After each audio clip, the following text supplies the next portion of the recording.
Hello everybody and welcome to another episode of the ToniSport Newsfeed. After quite some time I'm back with a new video for you guys, and today the topic is very simple. We will talk about body stoppers. Body stoppers are relatively new in the industry. Maybe they popped up 1 or 2 years ago. I think the first car I saw a body stopper was an Automatics touring car, and after that all the other brands stepped into the same direction and tested and developed and released body stoppers for their cars. Most of the cars now are being delivered with body stoppers included in the kit, and some brands they still have the option to get these parts as a tuning part afterwards. Why I am making this video today is very easy to explain. From time to time I receive some emails or messages with questions about different stuff.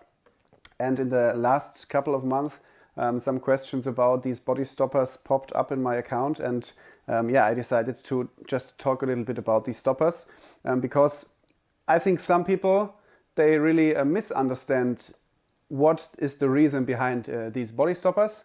And therefore I just want to try to lighten the candle a little bit.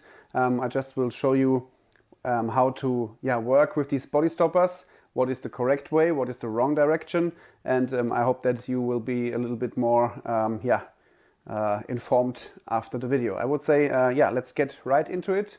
Let's start our ToniSport newsfeed about the body stoppers. So before we now take a closer look on the body stoppers itself, I want to explain you the idea behind the body stoppers. In the past, this is an older body shell which I have here. In the past, you have seen a lot of body shells with these scratches and scrubbing from the tires. And this does not only destroy the look of your body shell, it also takes influence on the handling of your car. Because if you imagine that your tire is scrubbing on the inside of the body shell, as you can see here perfectly, the tire gets a little bit destroyed from that. And on the other side, you also destroy your beautiful looking body shell. And the most negative effect of a scrubbing tire into your body shell is that it also takes a negative influence on the handling of your car on track, because this adds a little bit more drag to your car when you are entering corners or when you are trying to brake into a corner. The car dives all the way down, and then your tire starts to scrub in your body shell, and this is something which you don't want performance-wise as well. Therefore, as I told in the intro some years ago, the company started to create body stoppers, and we will now take a closer look on the parts themselves. So the body stoppers, they are only used in the front of the car, and they are used in touring cars and front-wheel drive cars. I just will pull one wheel of my car, and then I can show you what I mean. This part here, which is looking like kind of a horn, is made from aluminum, in this case here on the Mugen Psyche car, and it is screwed directly here on the steering arm. This is the body stopper of the Mugen Psyche touring car. There are a lot of other solutions on the market from other manufacturers such as X-Ray, Yokomo, Automatics and others. They are sometimes using screws which are installed here in the upper arm. Something which you can use to create kind of a body stop here directly above your front wheel.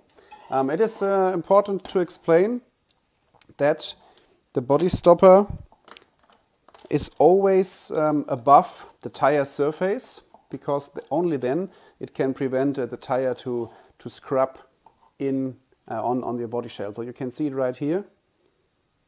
The tire surface is always lower than the highest point of the body stopper. This is something very important. And when we now take a look here from the top, when the car is steering, the main surface point of the body stopper is this one here, which will get in contact with the body shell. So this one here, I hope you can see it.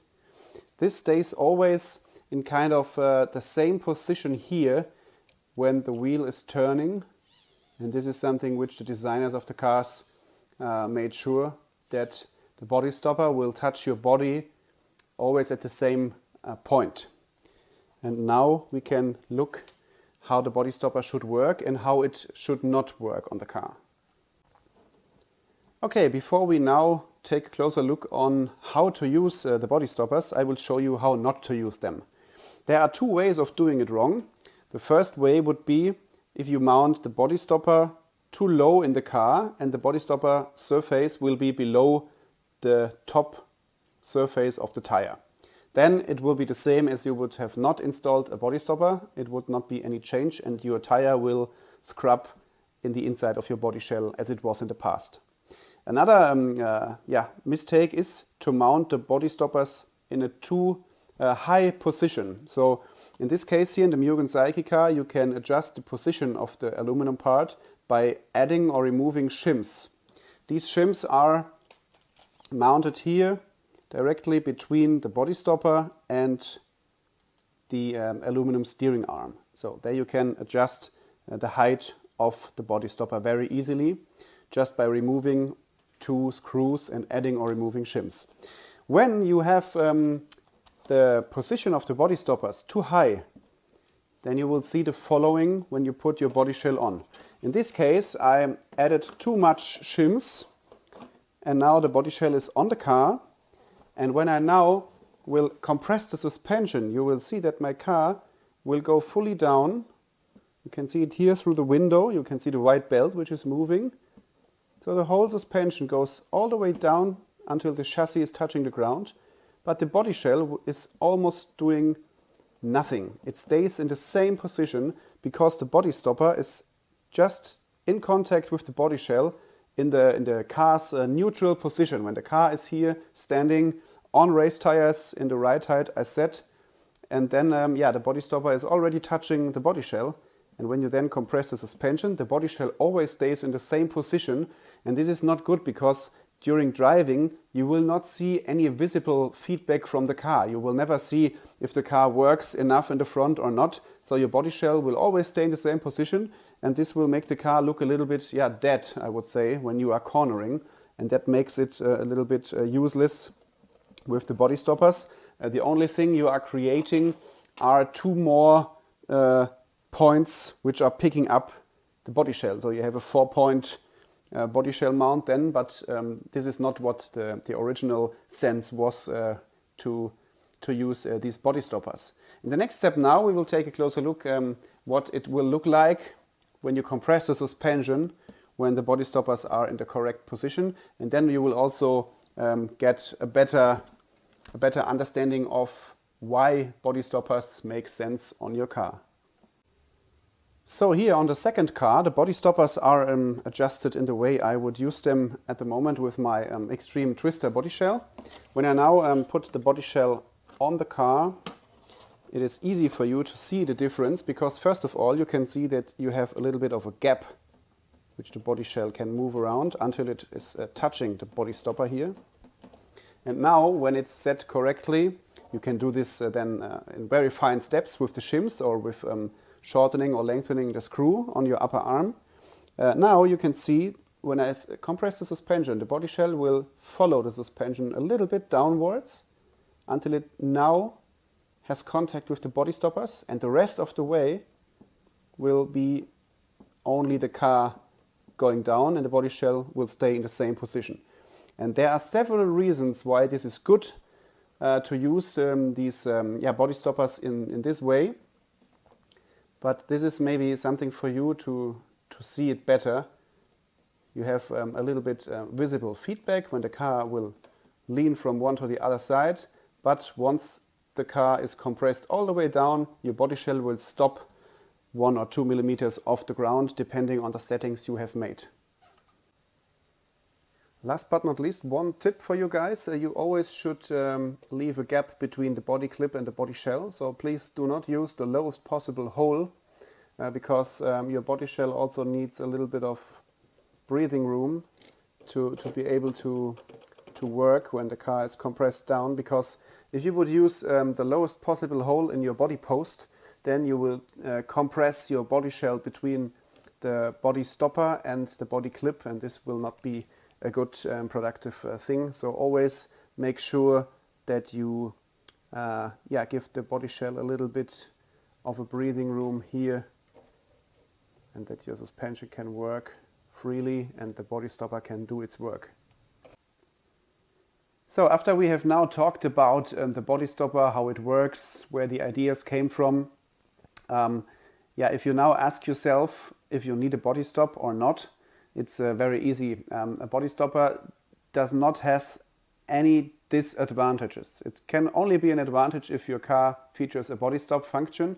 If you have an older car, you can maybe build something by yourself which works in the same way with a screw or with a piece of steel, which you glue or drill a hole in your suspension or whatever. That's where all the guys started to do it with the body stoppers. I remember back in the days when I saw the first ones in the car of Lucas Urbain on my home track. He had some kind of a steel wire which he glued into a small hole of his upper arm. And that's where it all started. So nowadays, when you buy the actual version of a front-wheel drive car or of a touring car, you could be pretty sure that the manufacturers have already included a body stop, or they have designed the parts of the suspension in the way that you can buy an additional body stop and mount it onto your car.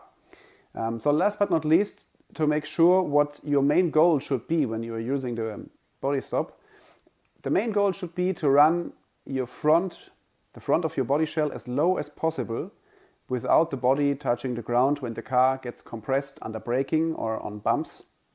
And this should be your main goal with the body stopper.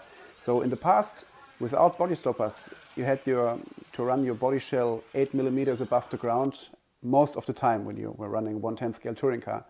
And when you went lower, the body shell would always touch the track, especially when you were braking under high speed.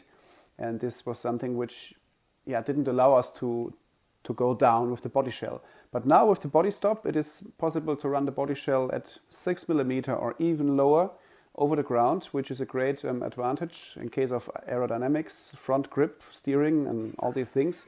So always make sure that your body shell is mounted in the lowest possible position and that your body stop works in the best possible way to stop the body shell maybe 2 millimeters above the ground, depending on the track, on the bumps, on the curbs the track is featuring. So that's what you should try to reach with the body stoppers in your car.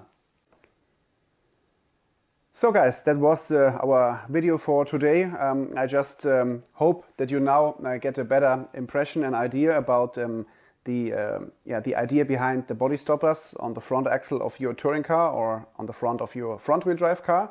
I think it is important to not use them in the wrong way, because then I think it doesn't make a lot of sense to have them installed in the car and you will not have any kind of benefit. So just take it serious when you adjust your body stoppers, take your time and play with that a little bit, and then you can take the full advantage of these great solutions here on the front from all the different manufacturers out there. Thank you for watching, guys. If you have not subscribed to our YouTube channel, just do it, and also make sure that the bell is on. You will never miss any kind of content in the future when we upload a new video for you guys. And in the meantime, it's about to say goodbye for today. Always keep in mind, race with ToniSport. You will never race alone, and we see us in one of our next ToniSport Newsfeed videos. Goodbye, guys.